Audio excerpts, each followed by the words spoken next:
जय रघुवीर समर्थ. समर्थ म्हणतात की नवीन वर्षाची सुरुवात म्हणजे 1 जानेवारी 2024 पासून नवीन वर्षाची सुरुवात, नवीन दिवसाची सुरुवात कशी करायची याबद्दल समर्थ आपल्याला आज निरूपण सांगतात. समर्थ म्हणतात की उठलं की आपण सुरुवातीला प्रार्थना म्हणायची.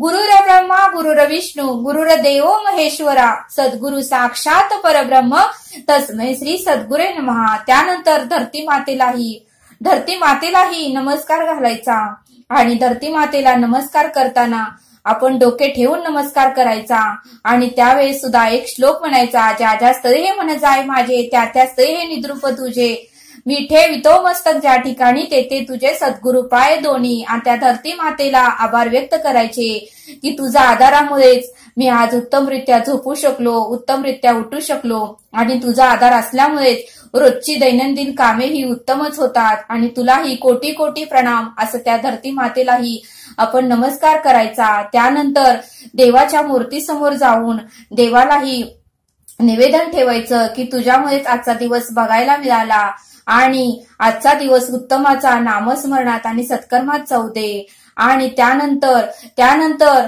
नवीन दिवसाची सुरुवात ही तुम्ही मंदिरात जाऊन करा. समर्थ म्हणतात की नवीन दिवसाची सुरुवात आपल्या घराच्या शेजारी किंवा कुठे जवळपास असेल त्या कुठल्याही मंदिरात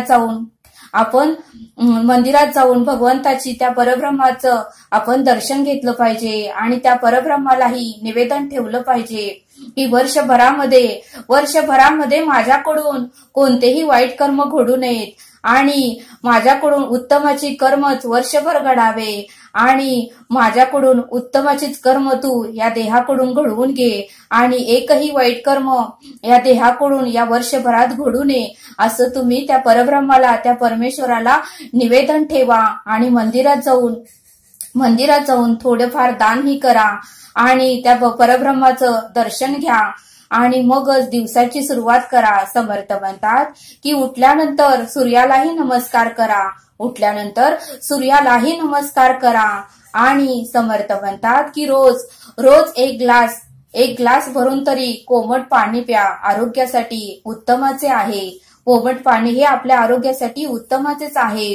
आणि रोज 15 मिनिटं तरी व्यायाम करा. रोज 15 ते 20 मिनिटं तरी व्यायाम करा आणि निसर्गाच्या सानिध्यात जावा आणि 15-20 मिनिटं तरी बाहेर जाऊन फिरून या की जेणेकरून आपल्यामध्ये सकारात्मक विचार येतात, जेणेकरून आपल्या मनामध्ये उत्साह निर्माण होतो, जेणेकरून आपल्याला नवीन नवीन कल्पना सुचतात, जेणेकरून आपल्याला उत्तमाचा मार्ग मिळतो. आणि म्हणून समर्थ म्हणतात की निसर्गाच्या सानिध्यात थोडा वेळ तरी तुम्ही जाऊन या. समर्थ म्हणतात की जमलं तर सूर्यनमस्कार ही 15 मिनिटं, सूर्यनमस्कारचा व्यायाम ही 15 ते 20 मिनिटं करा. त्याने आपलं आरोग्य उत्तमाचं राहतं, आपल्याला कोणत्याही प्रकारचा आजार होत नाही. आणि म्हणूनच समर्थ म्हणतात की सूर्यनमस्कार 15 मिनिटं तरी तुम्ही घाला असं समर्थ आपल्याला इथे सांगतात. समर्थ म्हणतात की सूर्यालाही आपल्याला पाणी अर्पण करता आलं पाहिजे. 1 ग्लास तरी सूर्याला रोज पाणी अर्पण करता आलं पाहिजे आणि पाणी अर्पण करताना ओम सूर्याय नमः हा आपण मंत्र म्हटला पाहिजे. पाणी अर्पण करताना ओम सूर्याय नमः आपण मंत्र म्हटला पाहिजे. समर्थ म्हणतात की आपण रोज देवाची पूजा झाल्यानंतर तुळशीची पूजा आपण मनोभावे केली पाहिजे आणि रोज सकाळी आपल्या अंगणामध्ये रांगोळी काढा आणि रांगोळी काढा म्हणजे आपलं मन प्रसन्न होतं आणि आपल्या घरामध्ये कोणत्याही प्रकारची वाईट शक्ती प्रवेश करत नाही, कोणत्याही प्रकारची वाईट शक्ती आत येत नाही. आणि दारासमोर श्रीराम समर्थ हा मंत्रही लिहा की जेणेकरून ती वाचून कोणतीही वाईट शक्ती आत येत नाही. आणि आपल्यालाही घरातून बाहेर जाताना किंवा घरात आत येताना आपण तो मंत्र बघतो आणि त्यामुळे आपल्या डोळ्याचीही पुण्याई वाढते आणि आपण तो मंत्र म्हटल्यामुळे आपलीही पुण्याई वाढते. आणि म्हणून समर्थ म्हणतात की रोज अंगणात रांगोळी काढा आणि श्रीराम समर्थ हा मंत्र लिहा असं समर्थ आपल्याला ते सांगतात. रोज देवाची पूजा उत्तमाची करा. तुमच्याकडे फुलं असेल तर फुलं अर्पण करा आणि मनोभावे देवाची पूजा उत्तमाची करा. वर्षाच्या सुरुवातीला एखादे रोप तरी आपल्या अंगणामध्ये लावा आणि त्याची निगाही उत्तमाची राखा आणि देवाची पूजा उत्तमाची करा. रोज एक ठिकाणी समर्थ म्हणतात की रोज एका ठिकाणी तरी पक्ष्यांसाठी धान्य रोज नेमाने ठेवा, पक्ष्यांसाठी धान्य रोज नेमाने ठेवा. कारण सकाळ झाली की पक्षी चिवचिव करत आपल्या घरातून बाहेर पडतात आणि धान्य शोधण्याचा प्रयत्न करतात आणि त्यामुळे त्या पक्ष्यांसाठी त्या पक्ष्यांची सेवाही आपण केली पाहिजे. त्या पक्ष्यांना जर एका ठिकाणी धान्य आहे हे समजलं की ते पक्षीही आपल्या मैत्रिणींना आपल्या मित्रांना बोलवून आणतात आणि त्या ठिकाणी मात्र रोज न चुकता ते पक्षी येऊन धान्य खाऊन जातात. एका भांड्यामध्ये पाणी ठेवा, त्यामुळे लक्ष्मी आपल्यावर प्रसन्न होते, परमेश्वर आपल्यावर प्रसन्न होतो आणि ते पक्षी आपल्याला मनापासून आशीर्वाद देतात. आणि म्हणून समर्थ म्हणतात की रोज एक ठिकाणी पक्ष्यांसाठी रोज धान्य ठेवा, एका भांड्यामध्ये रोज नित्य नेमाने पाणी ठेवा की जेणेकरून आपल्याला भरपूर आशीर्वाद ते पक्षी देतील असं समर्थ आपल्याला इथे सांगतात. समर्थ म्हणतात की निसर्ग वातावरणामध्ये ज्यावेळेस आपल्याला थोडा वेळ तरी मिळेल त्यावेळेस तुम्ही फिरून या असं समर्थ आपल्याला इथे सांगतात. समर्थ म्हणतात की नवीन वर्षामध्ये विषयांचा वापर जास्त करू नका, विषयांचा उपवास करा. काम, क्रोध, लोभ, अहंकार, मत्सर, द्वेष यांना आपल्या मनामध्ये जास्त जागा देऊ नका, यामुळेच आपला घात होतो. यांचा वापर फार कमी प्रमाणात करा असं समर्थ आपल्याला ते सांगतात. क्रोध तर महाभयंकर आहे, या क्रोधामुळेच आपले फार नुकसान होतं. क्रोध येतो पण आपलं सारं काही नुकसान करून जातो आणि म्हणून समर्थ म्हणतात की विषयांचा उपवास करा, हे विषय जास्त वापरू नका, हे विषयच आपला घात करतात असं समर्थ आपल्याला ते सांगतात. समर्थ म्हणतात की नाश्ता करताना आरोग्य उत्तम असेल असाच नाश्ता करा. आता बाहेर बरेच प्रकारचे पदार्थ आले आहेत, तर समर्थ म्हणतात की नाश्ता हा आपल्याला आपल्या आरोग्याला जो उत्तमाचा असेल तोच नाश्ता आपण रोज केला पाहिजे असं समर्थ आपल्याला ते सांगतात. समर्थ म्हणतात की वर्षाच्या सुरुवातीला 12 दिवस तरी कोणालाही त्रास देऊ नका, कोणाचाही रागराग करू नका, कोणाचा मत्सर द्वेष करू नका. सर्वांशी नम्रतेने वागा, सर्वांशी प्रेमाने वागा, सर्वांची मन जपण्याचा प्रयत्न करा, सर्वांना आनंद देण्याचा प्रयत्न करा. निदान सुरुवातीचे 12 दिवस तरी कोणालाही तुम्ही चुकूनही त्रास देऊ नका. हे 12 दिवस तर तुम्ही नियम पाळले तर तुम्हाला 12 महिनेही उत्तमाचे जातील असं समर्थ आपल्याला ते सांगतात. आणि म्हणून समर्थ म्हणतात की महिन्याचे 12 दिवस तरी इतरांना तुम्ही सुख, शांती आणि आनंद देण्याचा तुम्ही प्रयत्न करा, म्हणजे 12 महिनेही उत्तमाचे जातील असं समर्थ आपल्याला ते सांगतात. समर्थ आपल्याला ते सांगतात की आरोग्य उत्तमाचं ठेवा, कारण आरोग्यच ही आपली संपत्ती आहे, आरोग्यच ही आपली संपत्ती आहे. आणि म्हणूनच परमेश्वराला रोज निवेदन ठेवा की माझं आरोग्य उत्तमाचंच ठेव असं तुम्ही परमेश्वराला निवेदन ठेवा. आणि समर्थ म्हणतात की उत्तमाची पेरणी करा म्हणजे उत्तमच उगवेल. आणि संध्याकाळ झाली की संध्याकाळी देवापाशी दिवा लावा आणि शुभं करोती रोज म्हणा. शुभं करोती म्हणल्यामुळे आपलं आरोग्य उत्तमाचंच राहतं. आणि रोज तुळशीपाशीही दिवा लावा की जेणेकरून तुळशीपाशी दिवा लावला की आपल्याला प्रसन्न वाटतं आणि रोज दिवाळी असल्याचा आपल्याला भास होतो. आणि म्हणून समर्थ म्हणतात की न चुकता देवापाशीही दिवा लावा आणि न चुकता तुळशीपाशीही दिवा लावा आणि न चुकता शुभं करोतीही रोज संध्याकाळी म्हणा.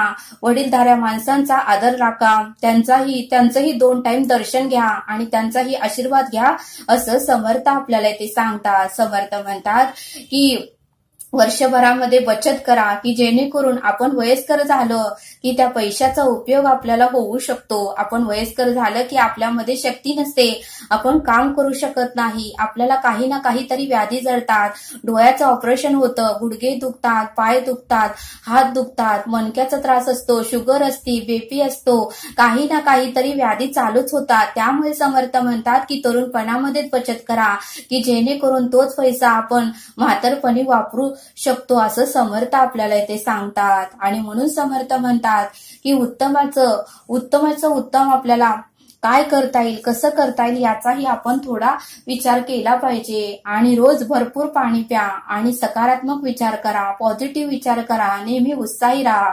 प्रत्येक छोट्या छोट्या गोष्टीचा, प्रत्येक छोट्या छोट्या क्षणाचा भरभरून आनंद घ्या. उद्याचा दिवस माझ्यासाठी उत्तमाचा आहे असं म्हणू नका. आजचा दिवस उत्तमाचा घालवा, कारण उद्याचा दिवस आपण पाहू शकू का नाही हे ही आपली शाश्वती नाही असं समर्थ आपल्याला इथे सांगतात. रोज सकाळी लवकर उठण्याचा आपण प्रयत्न केला पाहिजे. रोज रात्रीही आपण लवकर झोपलं पाहिजे. आपल्या शरीराची काळजी आपण उत्तमरित्या घेतली पाहिजे. योग्य आहार घेतला की आपल्याला कोणत्याही प्रकारचा आजार होणार नाही असं समर्थ आपल्याला इथे सांगतात. फूड पदार्थ, बाहेरचे पदार्थ कमी खावा असं समर्थ आपल्याला इथे सांगतात. वेळेचा वापर चांगल्या कामासाठी करा. वेळ वाया घालू नका, कारण एकदा गेलेली वेळ आपण कोटी रुपये दिले तरी आपल्या आयुष्यात परत येत नाही. त्यामुळे त्या वेळेचा उपयोग उत्तम कामासाठी, उत्तम सत्कर्मासाठी तुम्ही वापरा असं समर्थ आपल्याला इथे सांगतात. आणि समर्थ म्हणतात की चांगल्या ठिकाणी गुंतवणूक करण्याचा तुम्ही प्रयत्न करा आणि स्वतःला वेळ द्या, स्वतःवर प्रेम करा, स्वतःची काळजी घ्या असं समर्थ आपल्याला इथे सांगतात. आणि समर्थ म्हणतात की नवीन वर्षामध्ये दारू पित असाल तर दारू सोडून द्या, सिगारेट ओढत असाल तर सिगारेट सोडून द्या, गुटखा खात असेल तर गुटखाही सोडून द्या. ते सर्व काही व्यसनी पदार्थ आपल्या देहाचं नाश करत आहेत. आणि म्हणून समर्थ म्हणतात की नवीन वर्षामध्ये मी कोणत्याही प्रकारचं व्यसन करणार नाही असं स्वतःला वचन द्या असं समर्थ आपल्याला इथे सांगतात. आणि रोज रोज खळखळून हसा, की जेणेकरून आपण हसलं की समोरची व्यक्तीही हसते आणि पॉझिटिव्ह वातावरण निर्माण होतं. आपल्या मनातले सगळे काही विचार गायब होतात. आणि म्हणून समर्थ म्हणतात की रोज हसा. हसण्यासाठी काय आपल्याला पैसे पडत नाहीत. आणि म्हणून समर्थ म्हणतात की रोज हसा. आणि चेहऱ्यावर आट्या आणू नका. 12 वाजल्यासारखा चेहरा तुम्ही करू नका. रोज स्वतःही हसा आणि इतरांनाही हसवा, कारण हसल्यामुळे आजूबाजूचं वातावरणही प्रसन्न होतं. समर्थ म्हणतात की जास्तीत जास्त फळभाज्या आणि पालेभाज्या खाण्याचा प्रयत्न करा, की जेणेकरून आपल्या आरोग्याला ते उत्तमच असेल.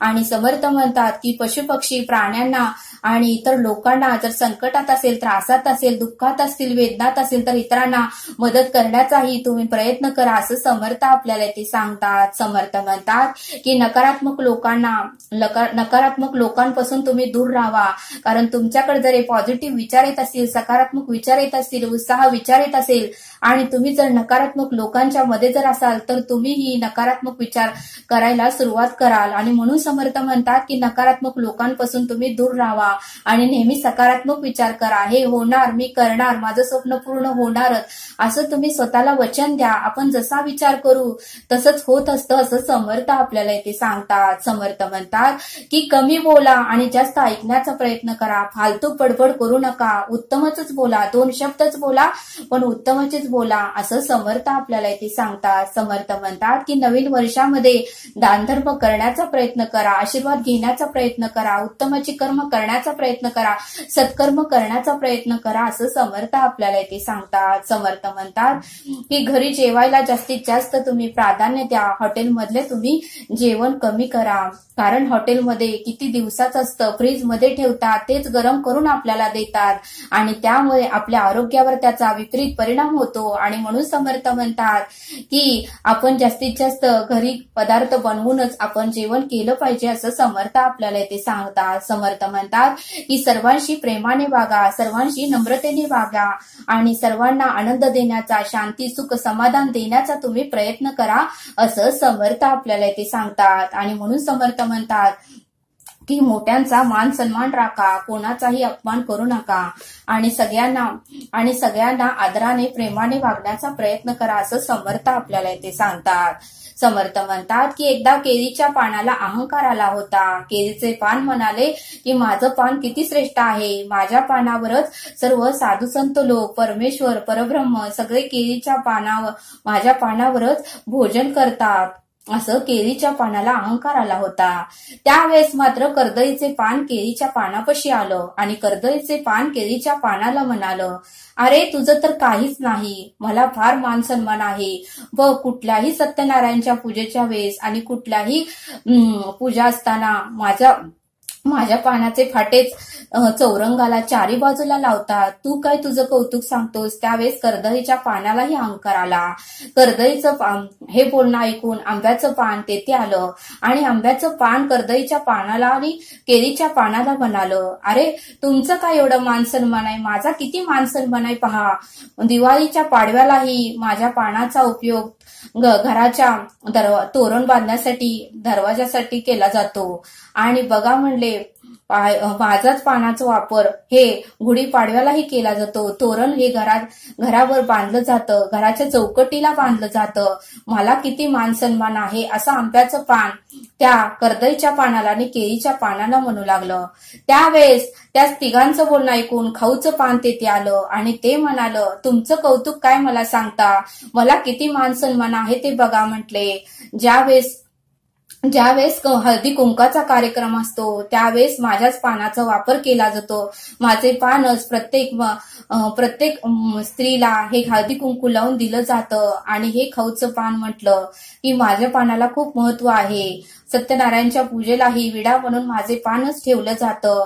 मला किती महत्व आहे असं खाऊचं पान बोलू लागलं. आणि खाऊच्या पानाचं बोलणं ऐकून तेथे तुळशीचं पान आलं. या सर्वांचं बोलणं ऐकून शेवटी तुळशीचं पान आलं आणि तुळशीचं पान नम्रतेने म्हणालं की तुमच्या सगळ्यांचं मी बोलणं ऐकलं, पण मला कोणताही मान सन्मान नाही, मला अहंकार नाही. मी नम्र आहे म्हणून मला सद्गुरूंनी स्वतःच्या चरणापाशी घेतलं. मी नम्र आहे म्हणून सद्गुरूंनी मला त्यांच्या चरणापाशी घेतलं. आणि म्हणून समर्थ म्हणतात की तुळशीचं पान हे पांडुरंगाच्या चरणापाशी आहे. तुळशीचं पान हे समर्थांच्या चरणापाशीही लावलं जातं आणि तुळशीचं पान हे विष्णूंची पूजा करतानाही लावलं जातं. आणि म्हणूनच तुळशीच्या पानाला फार महत्व आहे असं सद्गुरूंनी आपल्याला ते सांगितलं. आणि म्हणून समर्थ म्हणतात की आपल्यालाही तुळशीच्या पानासारखंच राहायचं आहे, तर सद्गुरू आपल्यालाही त्यांच्या चरणी घेतील. आणि त्यांच्या चरणी जर राहायचं असेल तर तुळशीच्या पानासारखं आपल्यालाही नम्रतेने वागता आलं पाहिजे, बोलता आलं पाहिजे असं समर्थांनी आपल्याला इथे सांगितलं. तरी आता आपण येथेच थांबूया. या नवीन वर्षाच्या म्हणजे 2024 सालाच्या सर्वांना हार्दिक शुभेच्छा. तरी हे नवीन वर्ष सर्वांना सुख समृद्धी भरभराटीचं जावो ही ईश्वरचरणी प्रार्थना. भेटूया पुढील भागात. धन्यवाद. जय सद्गुरू.